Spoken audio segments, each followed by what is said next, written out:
On Monday, prior to the primaries in 5 states, the political sites read something like this. For the current leaders of the long march toward the 2016 presidential nominations, Tuesday will either be the beginning of the end or the end of the beginning. Well, Tuesday has come and gone. And unfortunately, it seems that we are still no closer to the beginning of the end or the end of the beginning. The chaos of it all continues with nearly everyone speculating about possible outcomes. And here we are on Palm Sunday. On the first Palm Sunday, when Jesus looked over the city, maybe he wondered about possible outcomes too. Is this the beginning of the end or the end of the beginning? The signs were confusing. Jesus saw the jubilant welcome of waving palm branches, but in the shadows, he also saw the scowling, plotting faces of the powerful ones. He heard the people's supportive praise. So we have jubilation, confrontation. The dream is realized, the dream is eradicated. One gospel has Jesus descending the Mount of Olives, and just as Jerusalem comes into view, he begins to weep. Was he making his way to the end or to the beginning on this very first Palm Sunday? Well, Penny, I guess it depends on who's asking and who's answering those questions. To some, the answers are very clear and absolute. Well, Christianity surely has been known for its absolutes, its certainty. People within the Christian tradition haven't agreed on what those absolutes are, necessarily. But one thing was for sure. They were absolutely sure that they were absolutely right. Are you with me so far? This has been no less true when it comes to the subject of eschatology, it's called. The study or doctrine of the end times, the last days. All of us are familiar with religious cults and sects who have set specific dates for the end of the world, and much to their followers' dismay, nothing happened. Remember Y2K2? Nothing happened. In fundamentalism and in some evangelical strands of Christianity, there is an obsession with the end of the world, the second coming of Christ, the destruction of the world as we know it, and a new world will come where only the redeemed will be able to enjoy it. Now, I grew up, as many of you know, in a type of fundamentalism, and I'll leave it at that, and with the unwavering belief as a child in the rapture, the tribulation, the second coming of Christ, the mark of the beast, 666, the Antichrist. And in my developing brain, not only were these things possible, they were real. And on more than one occasion, I came home to an empty house and panic would set in, not because I was alone, but because my fear was that the rapture had happened and I had been left behind.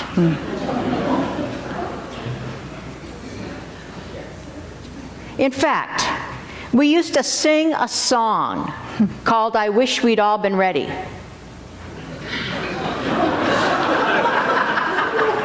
Am I the only one in the room that knows that song? Does anyone dare to join me? I got 2. 1, 2, anybody else? 3, 4. You don't want to admit it, I know. But it goes like this. 2 men walking up a hill, one disappears and one's left standing still. I wish we'd all been ready. There's no time to change your mind. The sun, S-O-N, has come. You've been left behind. You understand me so much better now, don't you?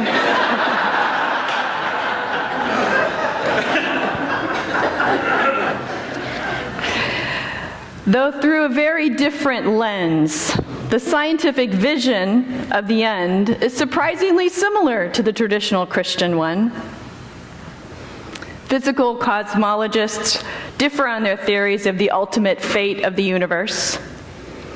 It depends. It depends on the shape of the universe. Is it closed, like a sphere? Is it open, like a saddle, or flat? It depends on how much dark energy it contains. It depends on the equation of state, which has something to do with the response of dark energy to the expansion of the universe. And if you put all those variables into complicated equations, you will discover that the universe is either headed for a big freeze, a big rip, or the disintegration of matter, a big crunch, which is the collapse of matter, which then could become a big bounce, resulting in another universe. Whatever happened, the scientists agree it will be big. Though most physicists build their eschatologies from a few law-like assumptions, for instance, the Big Bang and Einstein's theory of relativity, unlike fundamental Christianity, science acknowledges the vast array of unknowns. Science allows for the uncomfortable reality that we live with cosmic uncertainty.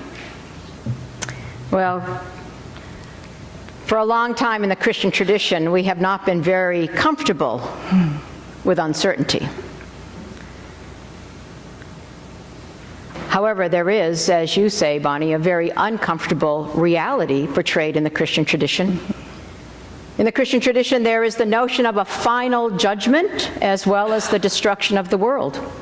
And these doctrines have been used, as many of us know, to frighten and to manipulate people into certain ways of living, but they've had not only a negative psychological effect, but they've had a negative impact and a harmful impact on the world. Surely the belief in heaven has brought immeasurable comfort to countless people, and understandably and rightly so.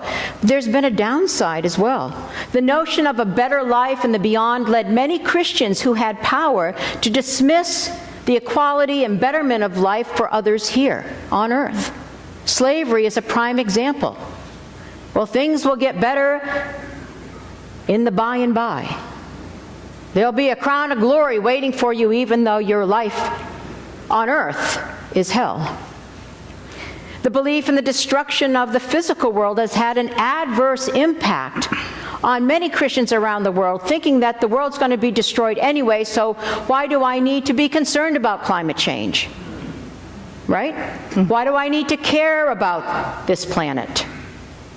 And the belief that there will be an Armageddon, which will take place in the Middle East, and Christ will return to the Mount of Olives, this complicated theology has led to the most unusual political alliances among religious groups. And I believe that doctrine underlies much of our American policies towards Israel to this very day. Though science does speculate about the end of the earth, much like Christianity does, a Middle Eastern Armageddon is not one of the speculations. However, in preparing for this sermon, I came across a study from a coalition of scientists at the University of Oxford with the very cheery title, and I'm being sarcastic, "A Scientific Assessment of the Possibility of Oblivion." And by analyzing data from various sources, this group of researchers identified the top 12 risks which could cause human and earthly demise. And they split them into categories. According to this study, the current risks are extreme climate change, nuclear war, ecological catastrophe, and there are others.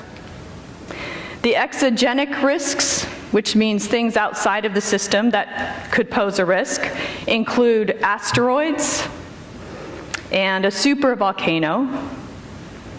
And emerging risks, those include synthetic biology, artificial intelligence, among others.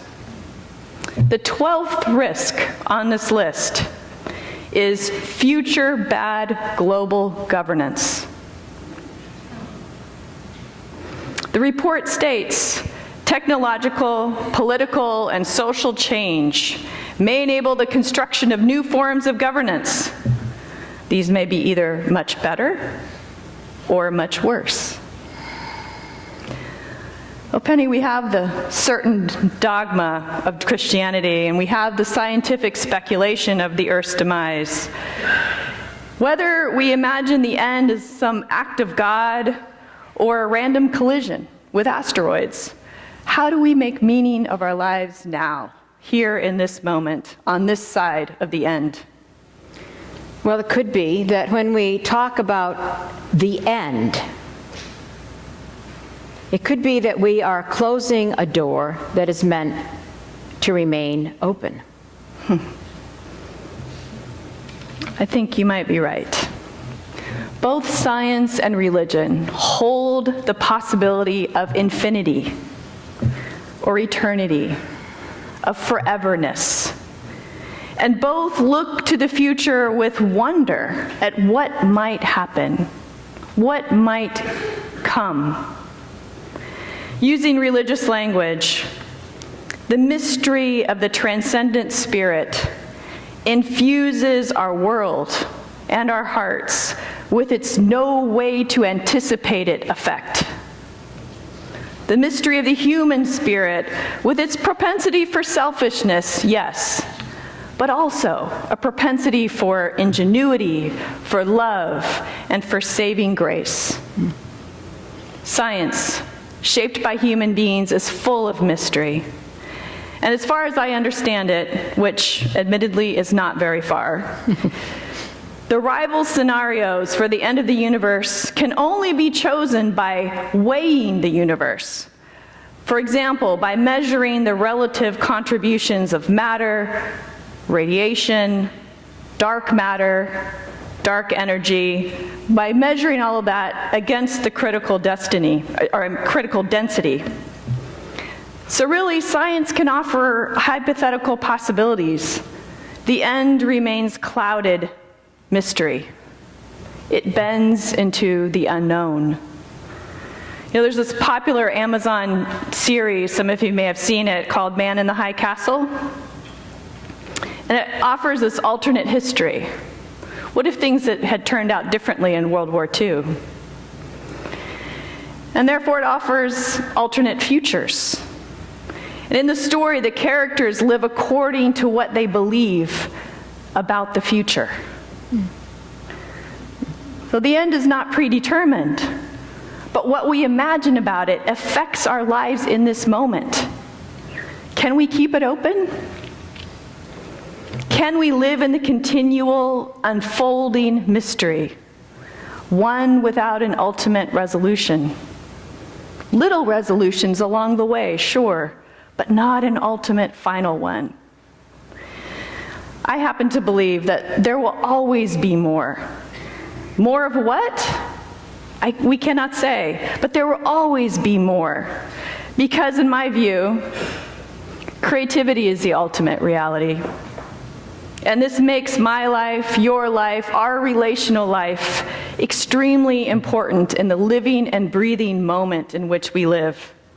Because we are perpetually co-creating the next movement in this great unfolding creativity.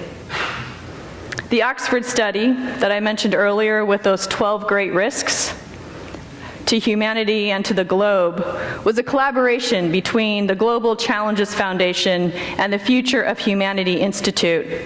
And the paper's authors say, it is a scientific assessment about the possibility of oblivion, certainly, but even more, it is a call for action based on the assumption that humanity is able to rise to challenges and turn them into opportunities. What happens in the end? Well, that depends. As far as science is concerned, it depends somewhat on us. As progressive Christians, when it comes to talking about the end times and the end of the world, we needn't embrace omnicidal Christianity that drives ethical people to become atheists. That's how Catherine Keller puts it. We can talk about the apocalypse because what is true is the word apocalypse means unveiling. Did you know that? I didn't know that till I was researching this. The word apocalypse means unveiling. There is more to be revealed. So maybe think of it like this with me for a moment. The end in Christianity does not signify termination. The end signifies purpose. Like Jesus on Palm Sunday, Good Friday speaks of a termination, but it's not a final termination, is it? Because we know the end of the story. And that end of the story, in that moment, had great purpose, open-ended, something that was never before imagined. John Polkinghorne, the physicist and Anglican priest that I talked about last week, my new favorite YouTube friend, he says it this way: what does religion make of the death of the universe? It doesn't pose a problem radically different from our own deaths. Is there sufficient grounds for hope? If we matter to God now, since God is eternal, won't we always matter? And beloved community, if we matter, then our lives matter also. How do we live into this open-endedness? Live as if I can make a difference, even in the unknowing? Well, you know what? We have a great teacher. Because on that Palm Sunday, with all the jubilation,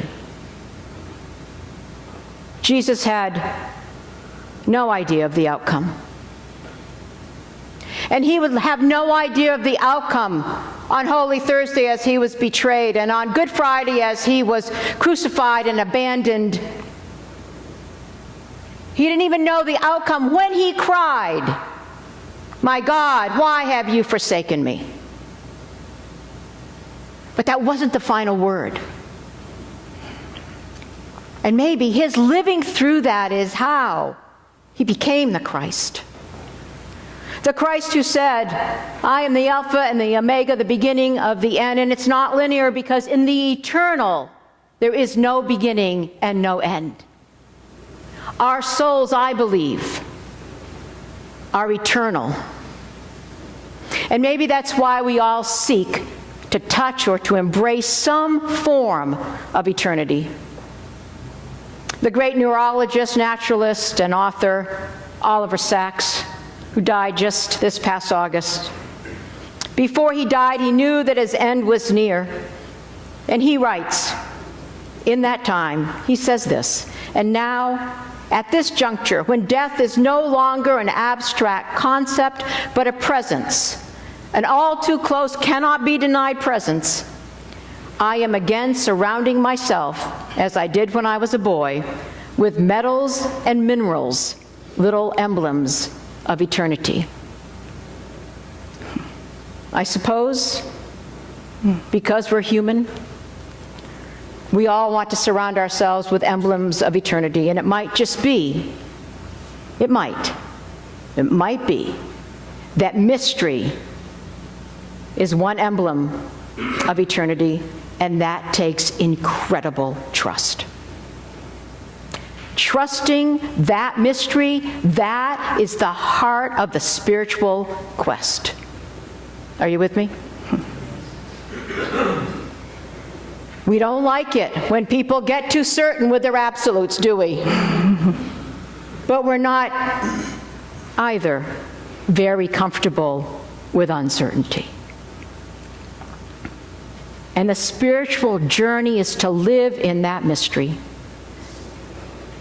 The spiritual principle that I live by, that is my ground of hope, is this: nothing lasts forever, but nothing is lost forever. This world will not last forever, but it is not lost. I will not last forever, but I am not lost. And neither are you. Perhaps it's within the mysterious paradox of impermanence and eternity that science and religion meet. And maybe after all is said and done, that is the great partnership. Science, religion, and the search for meaning. A continuing story. Amen. Amen.